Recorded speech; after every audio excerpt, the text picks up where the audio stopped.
Hello दोस्तों, welcome back to my channel. तो चलिए दोस्तों, आज बना लेते हैं घर पर ही सोयाबीन की स्टिक। जो हम चाप खाते हैं उसकी स्टिक्स हम घर पर बनाएंगे। तो इसके लिए मैंने लिया है 1 कटोरी ये सोयाबीन की दाल, और इसको मैंने सारी रात भिगो कर रख दिया था। और अब ये देखिए भीग कर इतनी फूल गई है। तो आप सोयाबीन की दाल को 1 कटोरी या फिर 250 ग्राम ले सकते हैं। 250 ग्राम भी बहुत होती है, उससे भी कम आप क्वान्टिटी में ले सकते हैं। तो ये कुछ इतनी फूल कर इतनी हो गई है। अब उसके बाद एक मिक्सी जार लेंगे और बहुत थोड़ा सा पानी इसमें ऐड करना है। बहुत ज़्यादा पानी आपको बिल्कुल नहीं करना है। अगर आपने ज़्यादा पानी कर दिया तो आप इसको संभाल नहीं पाएंगे, और इसको पीस लेंगे। तो ये देखिए पीस के कुछ ऐसा कर लिया। बहुत कम कम पानी में मैंने इसको पीसा है। और उसके बाद एक परात लेंगे और उस परात में इसको करते जाएंगे। और जितनी बाकी की जितनी भी ये सोयाबीन की दाल बची है वो भी मैं पीस लूँगी।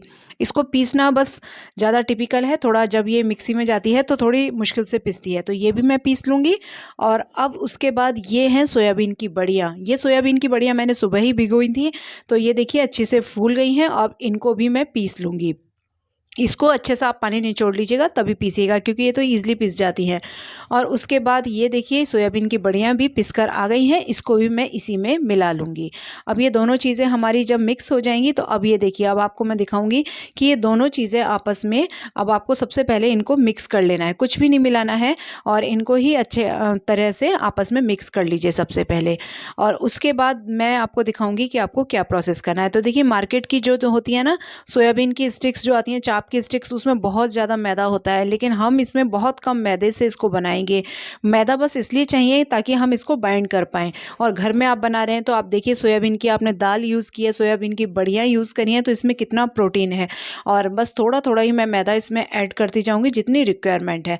तो देखिए आपको मैदा उस हिसाब से डालनी है जितना आपकी ये जो देखिए बैटर है वो थोड़ा पतला हो रहा है और वो थोड़ा डो फॉर्म में आ जाए, यानी एक जैसे हम आटा वगैरह मलते हैं ना वैसा फॉर्म में आने लगे।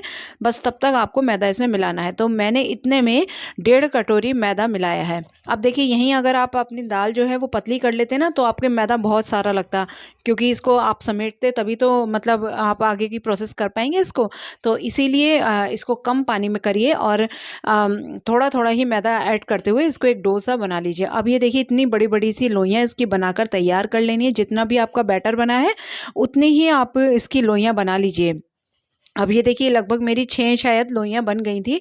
तो उतनी लोइयाँ मैंने बड़ी-बड़ी साइज़ की बनाई हैं। अब इसके बाद चलते हैं नेक्स्ट प्रोसेस के लिए। अब एक लोई को मैंने रखा है इस तरह से चकले पर, और इसको पहले थोड़ा-सा हाथ से दबा लिया था। अगर आपका ये जो डो है वो टाइट हो जाए तो भी कोई प्रॉब्लम नहीं है। और उसके बाद थोड़ा-सा मैंने ना गेहूँ का आटा इसके ऊपर कोट कर लिया ताकि ये बेलने में आसानी हो जाए। कि अगर आपके पास और मैदा रखा हो तो आप मैदे से भी इसको कोट कर के, और जैसे हम रोटी वगैरह बेलते हैं ना वैसे ही हमें बेल लेना है। और थोड़ा-सा ये थिक रखना है इसको। अब इस रोटी को हमें क्या करना है, 3 पार्ट में डिवाइड करना है, क्योंकि अब इससे 3 आपकी स्टिक्स बनकर तैयार हो जाएँगी। और ये जो आइसक्रीम की स्टिक्स आती हैं मार्केट में मिलती हैं, वो आप खरीद लीजिए पैकेट, और उससे आप इसको बना लीजिए। अब इसको देखिए थोड़ा-सा डायगोनल रखना है, जैसे थोड़ा-सा आड़ा करके रखना है। और उसके बाद इसको इस तरह से थोड़ा लपेटते हुए जाना है। थोड़ा तिरछा करके लपेटिएगा। देखिए जैसे मार्केट की होती है ना उसके ऊपर एक के ऊपर एक लेयर चढ़ी हुई दिखाई देती है, सेम वैसे ही आपको इसमें करते हुए जाना है। तो ये देखिए पूरी बनकर तैयार हो गई है। देखिए मैं आपको दिखाती हूँ पास से कितनी बढ़िया बनी है। थोड़ा हाथ से दबा के, हल्के हाथों से दबाकर इसको सेट कर लीजिए।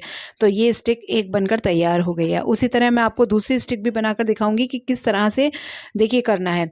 तो सबसे पहले आपको क्या करना है, जो एक स्टिक आप ले लीजिए, आइसक्रीम की स्टिक्स जो मार्केट में मिलती हैं, उसको इस तरह से थोड़ा तिरछा करके रखिए और थोड़ा थोड़ा सा साइड से उठाते जाइए और इसको हल्के हाथों से दबाते हुए और थोड़ा तिरछा करके इसको लपेट लीजिए।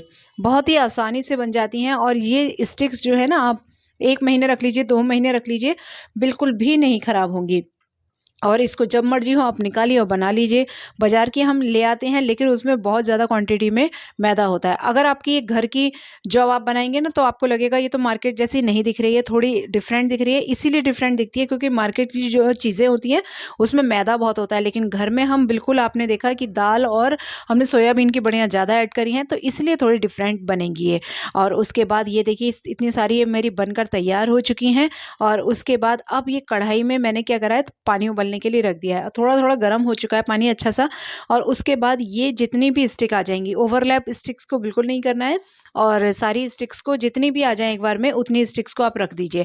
अब बिल्कुल भी नहीं आपको छूना है इन स्टिक्स को, अपने आप ये थोड़ी 5-7 मिनट बाद अपने आप ही ऊपर आ जाती हैं ये स्टिक्स। जब ये हल्की हो जाएँगी, थोड़ी गर्म होंगी, तो अपने आप ही ऊपर आ जाएँगी, और उसके बाद भी आपको बिल्कुल नहीं अलटना-पलटना कुछ नहीं है। अपने आप ही जब वो 10 मिनट लगभग हो जाएगा, तो अपने आप ही ये पक जाएँगे। मैं आपको दिखाती हूँ।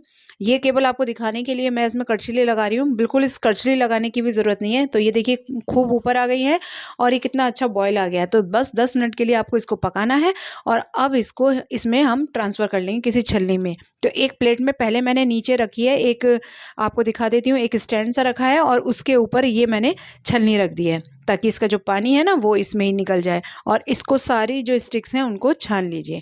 आप छानने के बाद आपको क्या करना है, इसको अच्छे से ठंडे होने देना है। चाहे इसमें आपको आधा घंटा लगे, 1 घंटा लगे, क्योंकि अब हमें स्टोर करके रखना है, तो इसलिए इसको ठंडा प्रॉपर आप कर लीजिए। तो सारी मैंने स्टिक्स बना ली थी, और ये देखिए प्रॉपर ठंडी हो चुकी हैं। अब इसको हमें स्टोर करने के लिए कोई भी सिंपल पॉलीथीन जिसमें हमारी सब्जी वगैरह आती हैं, वो आप ले लीजिए, और उसमें स्टिक्स को रख लीजिए। और अब आप जो फ्रीज़र में रखना चाहें तो फ्रीज़र में रख सकती हैं, गर्मियों का मौसम है। अगर ठंड का मौसम है तो आप चिल ट्रे में भी रख सकते हैं, जो फ्रीज़र के नीचे वाली ट्रे होती है उसमें भी रख सकते हैं, और ये बिल्कुल भी नहीं ख़राब होंगी। जब मर्ज़ी हो आप इसको बना सकते हैं। और अगर आज की वीडियो पसंद आई हो दोस्तों, तो प्लीज़ एक लाइक ज़रूर कर दीजिएगा, और अगर आप मेरे चैनल पे नए हैं, so please do subscribe my channel. Thank you so much for watching my video.